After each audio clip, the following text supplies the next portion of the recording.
Attacks can be sporadic. I'm like a drunken master without the drink spazzing. Jackie Chan on these punks who wanna rob. I'm turning supermarkets into scenes from Rumble in the Bronx. Throwing punches in bunches, every one of them landing. Accuracy's 100. I smash it with one punch, man. All right, what's happening, good people? Daryl Dixon Jr. here, Dixon Self Defense Academy. So, all right, we at the gym. This is day 7, and got a dope workout I'm about to do. It's from Tony Sentmanot, one of his warrior training programs. Really good.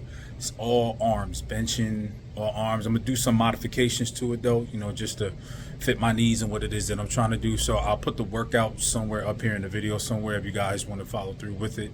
And you know, I got some thoughts to bang on, so you know, I'm gonna go listen to some stuff, see what sticks out, and then I'm gonna share my thoughts about it. So let's get to it. All right, guys. So I usually find when I'm thinking about things, there's nothing wrong with having a script, but sometimes just letting your thoughts flow comes out better and more authentic for me in some cases. So with the beginning of this journey, first of all, you have to have courage to step out into anything new that is not the norm for you. I will repeat that. You must have courage to step out on anything that is new to you, that is not familiar. And courage is just simply stepping out or going forward in spite of the fear. Like, it's still there, it didn't go away, but that's not enough to stop you from moving forward. And just the fact that I'm beginning this journey and that I'm out here, I'm doing the workouts, but the workouts are just the means to an end. The workouts are they're for me to, first of all, it's something that I've wanted to do because I want to be healthy and strong for my great grandkids. You know, I want to be able to run around and play with my great grandchildren, and that starts right now. That doesn't happen when they come, that starts right now. And so the fact that I'm in this gym, and whoever sees this video, all the things that result from this, we're only in day 7, I'm going for 30 days. And then we're gonna go for, you know, probably 30 more after that, doing something different. But life is about challenges. It's about a collection of experiences.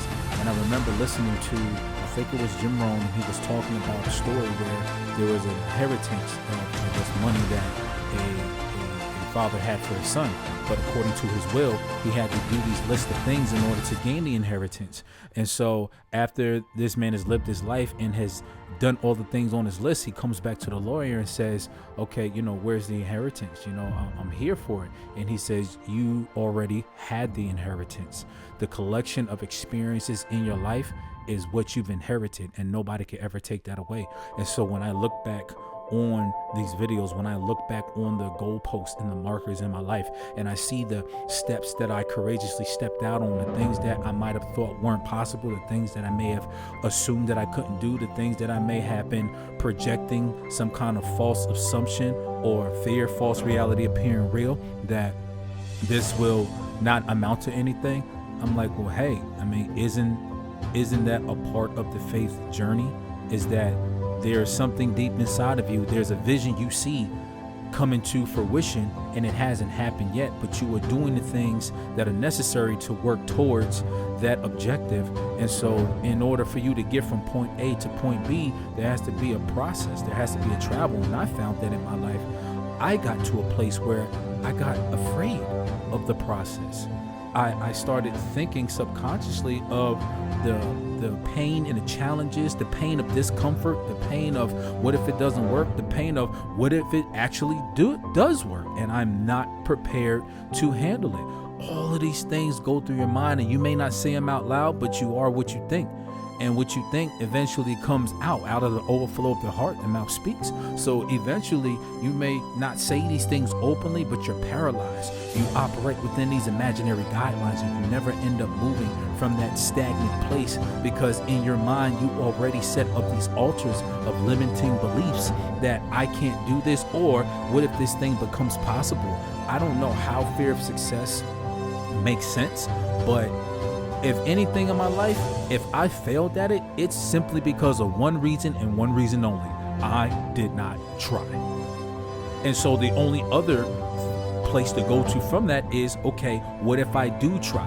What if this does turn out to be something? And that's what I'm doing now. That's what I'm doing now. I'm falling in love. My prayer is that I fall in love with the process all over again, and that I don't look for the quick fix. I don't look for the quick win. I think oftentimes what has driven one of the limiting beliefs that has driven me is that I've wasted so much time that I'm trying to make up for lost time. And that in turn leads to, okay, these are all these things that I have to do. That in turn leads to overwhelm. And that in turn leads to I end up not taking any action because I'm overwhelmed from all the things that I think I need to do because I think I'm behind the 8 ball.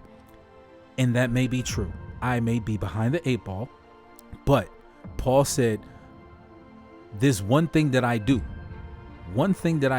which meant he focused on the objective. He focused on his race. He focused on the one or the few things or the many attributes and characteristics of the one thing that he was called to do.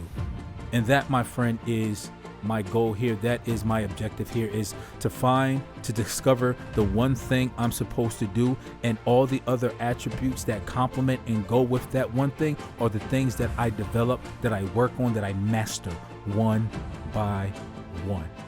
And so my encouragement to those who are listening, for those who seem to feel like there's so much to do within the day that they don't have enough hours in the day to get it done, for those who feel and believe that somehow that I gotta do all of these things and none of these things move the needle forward, for those who tell themselves the untruth that if I don't do this particular thing, then it won't get done. That is totally and utterly untrue.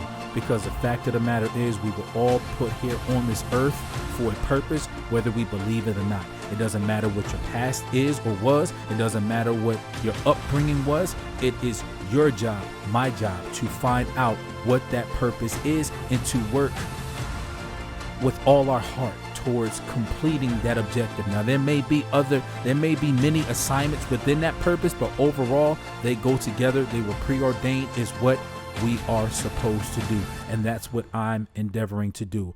I love everything about health. I love working out, and one of the things that draws me to this is the fact that I've had a lot of family members that have passed away because of poor health, and I'm here to break that cycle. So here it is.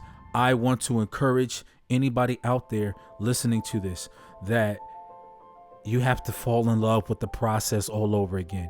You cannot be afraid to step out. You cannot be afraid to get up and try again. You cannot be afraid to make the mistakes along the way, because that's where the learning lessons come from. That's what the experiences are made of. That is what makes you who you are. And so therefore, when you get later on down the line and you write your memoir, your autobiography, or whatever you leave behind for your children, they can see that, okay, daddy, mommy, sister, brother, I only learned these mistakes.